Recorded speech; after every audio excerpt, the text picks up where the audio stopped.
தரம் 10 தரம் 11 மாணவர்களுக்கான வரலாறு. இதில் இலங்கையினுடைய பண்டைய வர்த்தக நகரங்கள், அதாவது வியாபாரம் இடம்பெற்ற நகரங்கள். அப்போ இதில் நாங்கள் இந்த இலங்கை படத்தில் இதில் வர்த்தக நகரங்கள்லாம் குறிக்கப்பட்டுள்ளது.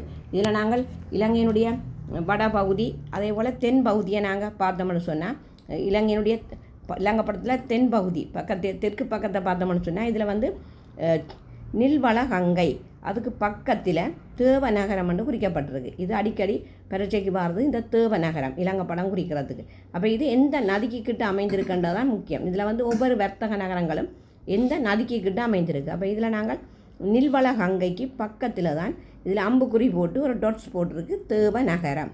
அப்படியே அதற்கு அந்த தேவ நகரத்துக்கு கிழக்கு பக்கமாக நாங்கள் பார்த்தோம்னு சொன்னால், அதாவது கிருந்தியோயாவை எடுத்தோம்னு சொன்னால், அதாவது நில்வளகங்க வளவகங்க அடுத்தது கிருந்தியோயாவுக்கு பக்கத்தில் மாகம நகரம் காணப்படுகிறது. அதாவது கிருந்தியோயாவுக்கு பக்கத்தில் மாகம நகரம் அம்புக்குறியால் போடப்படுறது. இதுவும் அடிக்கடி வருகிற ஒரு வர்த்தக நகரம்.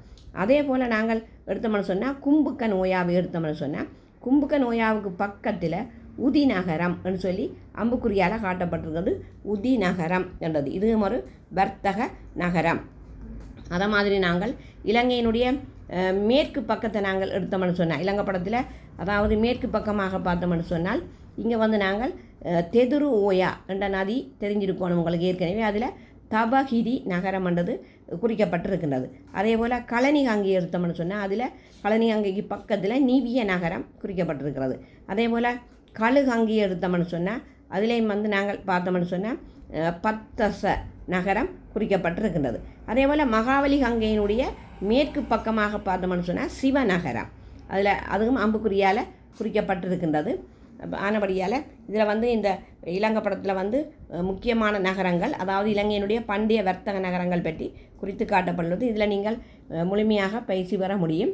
இந்த வீடியோ உங்களுக்கு பிடித்திருந்தால் லைக் பண்ணி ஷேர் பண்ணி மறக்காமல் சப்ஸ்கிரைப் பண்ணுங்கள். நன்றி.